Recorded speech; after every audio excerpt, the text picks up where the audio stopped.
این همایش جوانان و استقبال گرم و افتخار پیروزی شمشیر سعیدов در مرکز ناحیه واسه برگزار گردید.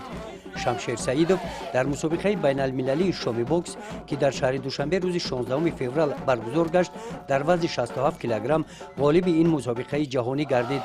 قهرمان این مسابقه جهانی را ساکنان ناحیه واسه دوستداران ورزش با گل و گلدسته و لطف و مهربانی ها استقبال گرفتند. شامی دیروز رمزگر تاجیک، رمزگری که زاده ناحیه قهرمانخیز واسه است، شمشیر سعیدов در شامی باکسی که در شهر دوشنبه برگزار شد سزاوار جای اول و غالب مطلق این مسابقات دانسته شد.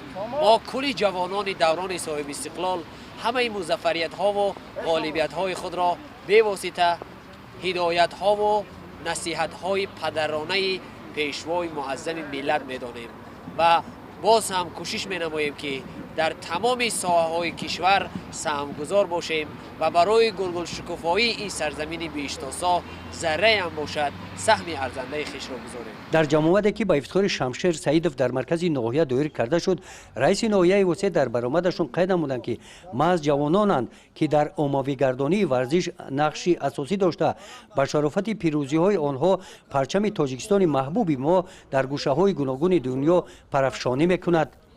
شمشیر سعیدov دستپروری مکتب ورزشی ناحیه واسه است.